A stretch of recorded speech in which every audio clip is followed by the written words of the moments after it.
আসসালামু আলাইকুম। আজ রবিবার ২৭শে পৌষ, ২১শে রজব, ১১ই জানুয়ারি।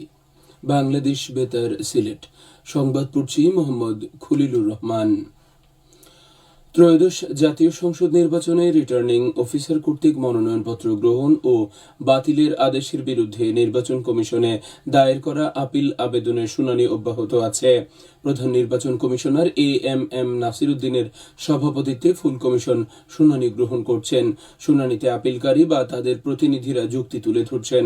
অপরদিকে রিটার্নিং অফিসার বা তার প্রতিনিধি মনোনয়নপত্র বাতিল বা গ্রহণ করার কারণ ও যুক্তি তুলে ধরছেন।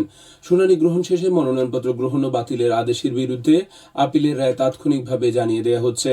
শুনানিতে প্রয়োজনীয় ডকুমেন্ট দেখাতে পারায় অনেক প্রার্থী তাদের প্রার্থিতা ফেরত পেয়েছেন। এই আপিল শুনানি চলবে আগামী 18 জানুয়ারি পর্যন্ত। 20 জানুয়ারি প্রার্থিতা প্রত্যাহারের শেষ দিন। 21 জানুয়ারি রিটার্নিং কর্মকর্তা চূড়ান্ত প্রার্থী তালিকা প্রকাশ করে প্রতীক বরাদ্দ করবেন। 22 জানুয়ারি নির্বাচনী প্রচারণা শুরু হয়ে চলবে 10 ফেব্রুয়ারি পর্যন্ত। 12 ফেব্রুয়ারি সকাল 7:30টায় ভোট গ্রহণ শুরু হয়ে বিকেল 4:30টা পর্যন্ত চলবে। স্থানীয় সরকার, পল্লী উন্নয়ন ও সমবায় মন্ত্রণালয়ের উপদেষ্টা আদিলুর রহমান খান বলেছেন, নির্বাচন নিয়ে দুশ্চিন্তার কোনো কারণ নেই।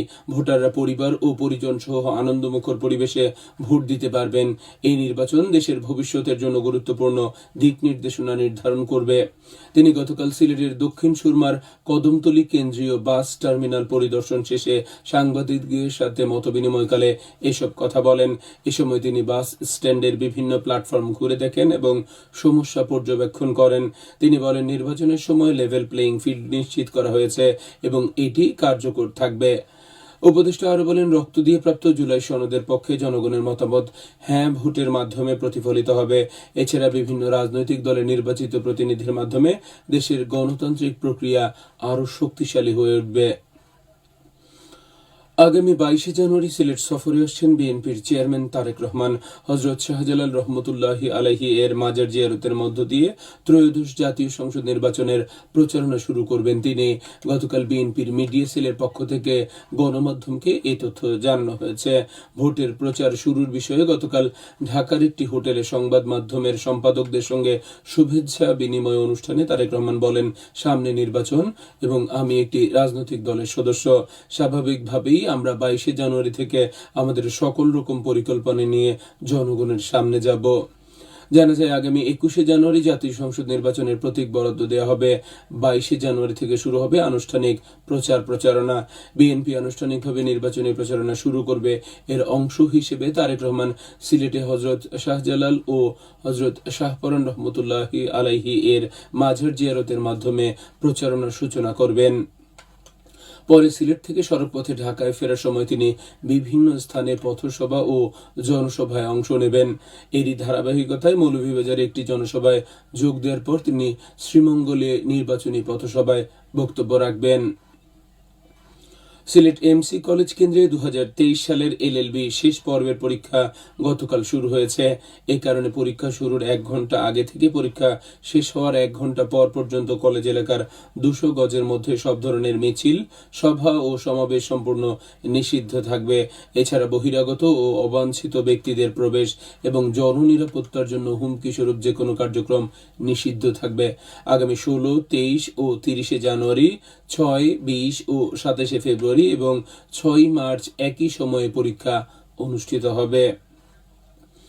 দুস্থ ও অসহায় শীতার্ত পরিবারের মধ্যে শীতবস্ত্র এবং অর্থ প্রদান করা হয়েছে। মৌলভীবাজারের কুলাউড়া উপজেলায় গতকাল সরকারি কলেজ মাঠে উপজেলার 13টি ইউনিয়ন ও একটি পৌরসভার 3,500 পরিবারের নারী পুরুষের উপযোগী শীতবস্ত্র এবং 650 জন শিশুকে শীতের পোশাক কেনার জন্য প্রত্যেকে 500 টাকা করে প্রদান করা হয়।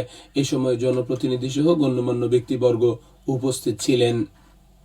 কুলাউড়া উপজেলা প্রবাসী জনকল্যাণ সোসাইটি ইউকে এই উদ্যোগ নেয়। এদিকে বিজিবি সিলেট 48 ব্যাটালিয়ন কর্তৃক শীতার্তদের মাঝে শীত বস্ত্র বিতরণ করেছে। গতকাল সীমান্তবর্তী নারায়ণপুর সরকারি প্রাথমিক বিদ্যালয়ে 500টি কম্বল বিতরণ করা হয়েছে। অনুষ্ঠানে প্রধান অতিথি হিসেবে উপস্থিত ছিলেন সেক্টর সদর দপ্তর সিলেটের উপমহাপরিচালক ও sector commander colonel Mohammad Salauddin. এছাড়া স্থানীয় প্রশাসনের কর্মকর্তা, জনপ্রতিনিধি, সাংবাদিক ও গণ্যমান্য ব্যক্তিবর্গও উপস্থিত ছিলেন। এবারে শুনুন কৃষি সংবাদ। আধুনিক ও বৈজ্ঞানিক পদ্ধতিতে কীটনাশক ও রাসায়নিক সার ব্যতীত শীতকালীন শাকসবজি উৎপাদন, বিপণন ও সংরক্ষণ বিষয়ে দিনব্যাপী কৃষক প্রশিক্ষণ কর্মশালা অনুষ্ঠিত হয়েছে মৌলভীবাজারে। গতকাল সকালে আঞ্চলিক কৃষি গবেষণা ইনস্টিটিউটের কৃষক প্রশিক্ষণ হলরুমে অনুষ্ঠিত কর্মশালায় প্রধান অতিথি হিসেবে উপস্থিত থেকে এর উদ্বোধন করেন ইনস্টিটিউটের মুখ্য বৈজ্ঞানিক কর্মকর্তা ডক্টর মাহমুদুল ইসলাম নজরুল। এ সময় প্রশিক্ষকরা এই সব বিষয়ে কৃষকদেরকে হাতে কলমে প্রশিক্ষণ দেন। এতে 230 জন কৃষক কৃষানী অংশগ্রহণ করেন। আঞ্চলিক কৃষি গবেষণা ইনস্টিটিউট এর আয়োজন করে। খেলার খবর, ক্রিকেট। সিলেট আন্তর্জাতিক ক্রিকেট স্টেডিয়ামে বিপিএল এর 12তম আসরের আজ 2টি ম্যাচ অনুষ্ঠিত হবে। দিনের প্রথম খেলায় রাজশাহী ওয়ারিয়র্স খেলবে রংপুর রাইডার্সের বিরুদ্ধে। দিনের দ্বিতীয় খেলায় ঢাকা ক্যাপিটালস খেলবে নোয়াখালী এক্সপ্রেসের বিরুদ্ধে। সবশেষে আবহাওয়া। আজ বেলা 1টা পর্যন্ত পূর্বাভাসে বলা হয়েছে সিলেট সহ পার্শ্ববর্তী এলাকার জন্য কোনো সতর্কবাণী নেই এবং কোনো সংকেত দেখাতে হবে না। আজ সিলেটে সূর্য উদয় হয়েছে 6টা40 এবং সূর্য অস্ত যাবে সন্ধে 5টা22।